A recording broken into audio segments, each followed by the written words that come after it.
Have you ever noticed that some things simply won't leave you alone? You make a decision and you think you've moved on. You focus on what's in front of you and life continues. And yet somehow it keeps finding its way back. A question you can't quite answer. A tension you can't quite name. A story you heard once and you're still thinking about it years later.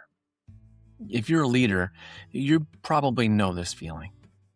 There's always another problem to solve, another initiative to launch, another decision demanding your attention. And because of that, most of us develop a habit, a reflex, really. The moment something surfaces, we ask, what do I do? What's the plan? How do I fix it, or how do I move forward? And that makes perfect sense. We're rewarded for action. We're rewarded for decisiveness. We're wired to move. But I've been wondering lately if some of the most important things in our lives and leadership aren't asking for action yet. What if the better question, at least at first, isn't what do I do? What if it's what is this? Some things aren't problems to solve. Some things are signals. Some things are invitations. Some things are stories that deserve our attention before they deserve our action. Welcome to Crafted Clarity. I'm Steve Moscato. And today, we're going to explore what happens when something simply won't leave you alone.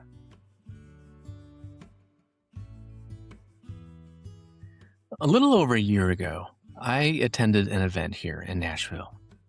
It was an event built around a book launch and a story. The kind of event where you expect to be entertained, maybe informed, and then you go home. I went home, but the story came with me. It showed up in conversations over the next few days, with people who were at the event, and then again with people who hadn't. I kept bringing it up, kept circling back to it, kept trying to explain why a story about whiskey had me thinking about something else entirely. The speaker was Fawn Weaver, founder of Uncle Nearest, the whiskey brand built around the story she was about to tell, already on shelves and gaining recognition. She was there to talk about her book and the journey that led her to uncover the story of a man most people never heard of. His name was Nathan Green, known to most as Nearest Green. I remember sitting in that room thinking I'd walk away remembering the whiskey. Instead, I walked away thinking about the story. The conversations it sparked didn't end when the conversation did. They kept going about stewardship, about legacy, and about the stories we choose to carry forward and the ones we quietly set down. And the longer I sat with it, the more I realized something. It wasn't really a story about whiskey after all. Most people know Jack Daniel. The name is on the bottle, the label, the advertising. It's been woven into the American culture for well over a century. If you've ever ordered Tennessee whiskey anywhere in the world, you've encountered it. However, most people have never heard of Nearest Green. In the years before the Civil War, in rural Lincoln County, Tennessee, there was an enslaved man who carried something with him. Not a whiskey technique, a different kind of knowledge, passed down through generations, rooted in West Africa where charcoal had long been used to purify water. Nobody taught Nearest Green how to make whiskey with it. But he's the one who made that connection. He looked at a technique meant for water and asked a question nobody else in the distillery was asking. What if this works for whiskey, too? He took something old and applied it somewhere new. Burned sugar maple into charcoal, filtered the spirit through it before it ever touched the barrel. And in doing that, he created what would eventually be called the Lincoln County process, the exact step that separates Tennessee whiskey from every other whiskey in the world. Then at some point, a young boy named Jack Daniel came under his instruction. Think about that for a moment. An enslaved black man in the antebellum South with no legal standing, no ownership rights, no ability to hold property or claim title to anything he created, was teaching his craft to a young white boy who would eventually put his name on the bottle. Nearest's name would not be on the bottle, because the world he lived in made sure it wouldn't be. An enslaved man could not hold a patent, couldn't own a business, couldn't put his name on anything he built, no matter how much of it was his. And after slavery ended, the story didn't get corrected. In fact, it got buried further. The part about crediting a black man as the master behind a famous white-owned brand was intentionally left out. So for more than 100 years, the world knew Jack Daniel. It didn't know Nearest Green. What Nearest Green passed to Jack Daniel wasn't just technique. It was craft. It was understanding. It was something that couldn't be owned, only carried. And for a long time, most people knew Jack Daniel's story. Very few knew Nearest Green's. And then more than a century later, Fawn Weaver encountered it. Now, here's what matters about Fawn Weaver in this story. She wasn't a historian. She wasn't a distiller. She wasn't a descendant of Nearest Green or anyone connected to the whiskey industry. She was the author and entrepreneur who walked into a story that had nothing obvious to do with her life or her work. There was no resume that pointed here. No background that made this the logical next chapter. No reason on paper that this story should have been hers to carry. She was in her room. She encountered a story, and something in it captured her. She could have appreciated it and moved on, as most people would have. We encounter things every day that feel significant for a moment, and then life moves on and we file them under interesting and keep on moving. But she didn't file it away. She followed it, and she started asking questions. She followed the thread, and she spent years researching, documenting, and uncovering a legacy that history had purposely set aside. What emerged from that process, the recognition, the restoration of a name, and the future that hadn't existed before she started asking questions, none of it was visible when she began. The future revealed itself through that process. I've thought about Fawn's story a lot. Not so much about what started from the story, but the beginning. The moment when she was just a person in a room who heard something she couldn't walk away from. That moment, that decision is what this episode is really about. Because I think that most of us have a version of that moment.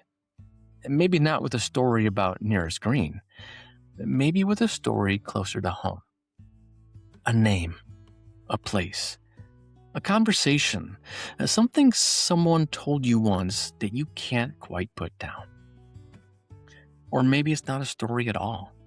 Maybe it's a pull towards something you can't fully explain. A nonprofit, a cause, a person you keep thinking about, something you feel drawn to steward long before you understand why. A question that surfaces at the wrong time and refuses to be answered in the moment.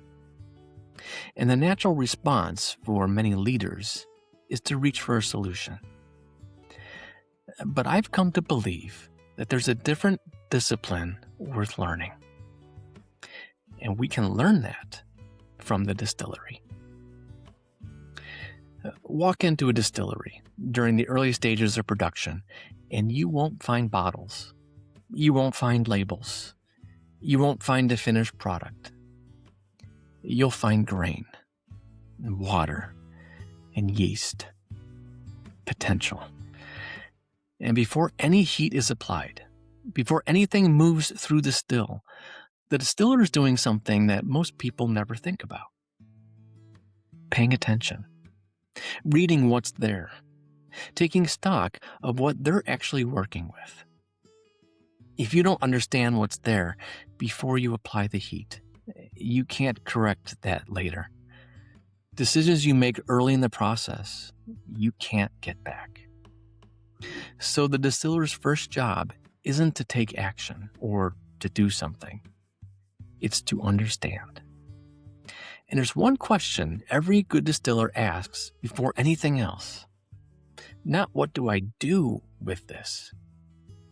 It's, what is this? What's actually here? What does this contain? And what's this trying to become? It's questions like these where clarity begins, in whiskey and in leadership. The pattern I keep returning to in that story wasn't the business lesson. It was the distillation lesson. Nearest encountered a craft. Then he stayed with it long enough to master it, long enough to understand what it contained and what it asked of him.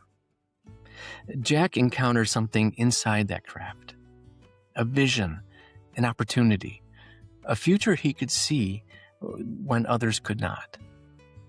He stayed with it long enough to understand what he was holding. And Fawn encountered a story. She stayed with it long enough to understand what it contained. 3 different people, 3 different moments in history, 3 completely different outcomes, and the same pattern underneath all of them. Notice, stay, understand, steward. They started with something that captured their attention, and they made a choice. They didn't walk away from it before they understood what it was. I think this is a pattern that shows up in leadership more than we tend to acknowledge. A founder keeps returning to the same culture problem, not because they haven't tried to address it, but because every solution feels like it's answering the wrong question. Something underneath it is still asking. A leader finds themselves increasingly drawn toward their community, not as a strategic initiative, not as a brand play, but as something deeper and more persistent. Something that just keeps showing up. An executive walks away from a conversation with a younger leader and finds themselves still thinking about it days later. Not sure why, just knows something was there. Something won't leave them alone. And almost every time, the first response is the same. What do I do? Should I launch something, change something, leave something behind, or build something new? And sometimes that is exactly the right question. Sometimes action is precisely what is required. But sometimes, and this is what the nearest grain story kept surfacing for me, sometimes action is just the most comfortable response to something we haven't understood yet. Because action feels like progress. And staying with a question that doesn't have an answer yet feels like stalling. But the distiller knows the difference. And the distiller knows that what you rush past in the early stages, you'll end up paying for later. Here's what I've come to believe about the things that won't leave us alone. Not all of them are pointing at the same thing. Some are simply asking for a decision, a problem with a solution, a task, waiting on a choice. But some of them are doing something else entirely. They're surfacing the distance between what you've built and what you're built for. That distance doesn't always show up as a clear calling or a dramatic realization. More often, it shows up exactly like this, as something small that keeps returning, a conversation, a pull towards a person or a cause, a thought you can't quite file away. You don't always know at first which kind of thing you're looking at. That uncertainty isn't a failure to discern. It's the beginning of discernment. Because some of what resurfaces in life isn't asked to be managed. It's asking to be understood. We talk a lot about stewardship on Crafted Clarity. We talk about it because as it usually arrives in the destination, a shift from ownership to stewardship, the realization that what we built has been entrusted to us rather than owned by us. And that's a significant moment. But it assumes stewardship is something that you arrive after the work is done. We've spent a lot of time talking about how to steward what's already been entrusted to us. The team, the company, the success we built. But there's a side of stewardship we've never really explored. Not, how do I carry this? But how do I recognize what's worth carrying in the first place? This story made me wonder if stewardship begins much earlier than that. Maybe it begins the moment you decide something is worth paying attention to, worth your curiosity, worth your time, worth staying with before you even know where it's going. Because stewardship is ultimately about responsibility. It's the recognition that something matters and the choice not to walk away from it before you understand what it's asking of you.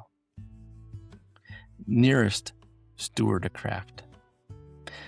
Jack stewarded a vision, and Fawn stewarded a story. 3 different expressions of the same discipline.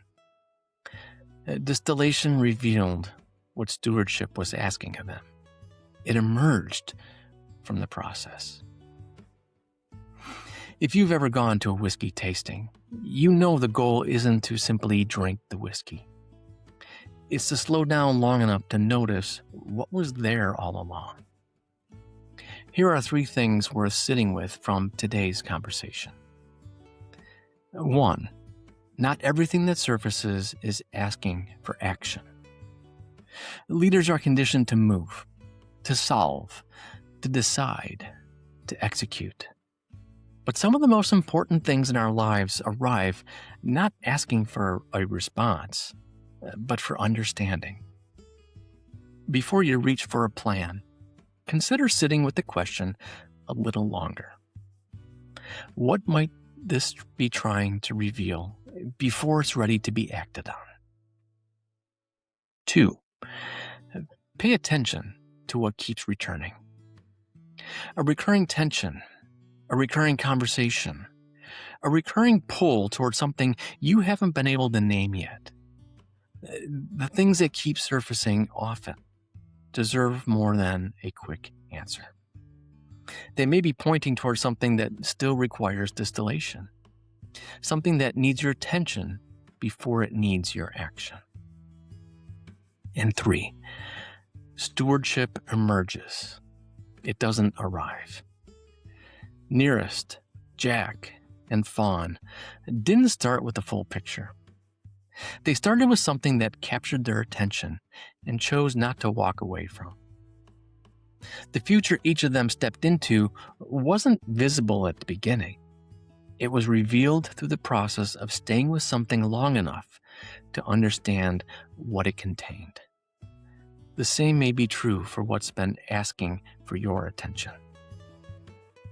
You can find more questions as tasting notes for this episode on Distill, the Crafted Clarity app, where you can take notes, write your reflections, and find other episodes that speak to what you're carrying right now. You can get there from the website at craftedclarity.net. So what happens when something won't leave you alone? Maybe it's asking for action. Maybe it's not ready for that yet. Maybe Before the strategy, before the plan, before the decision, it's asking for something more intentional. Curiosity, attention, the willingness to stay with it long enough to understand what it contains. Nearest Green couldn't have seen where that craft was going. Jack Daniel couldn't have known what the brand would become.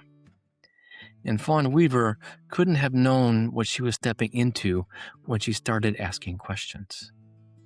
They just knew something was there, and they didn't walk away from it. A craft, a vision, a story. 3 different things worth recognizing before they were ever things worth carrying. That's the part that stayed with me long after that event.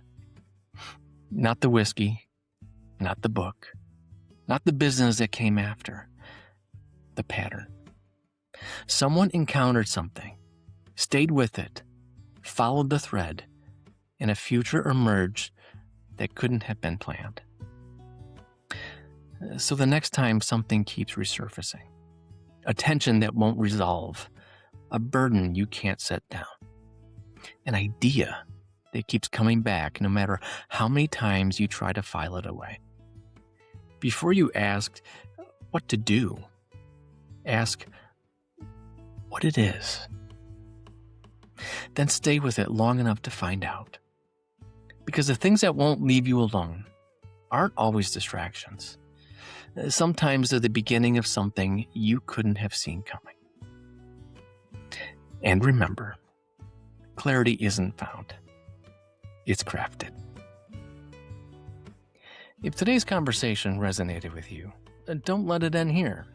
Visit craftedclarity.net to explore more conversations, reflections, and resources designed to help you distill the tension between what you built and what you're built for.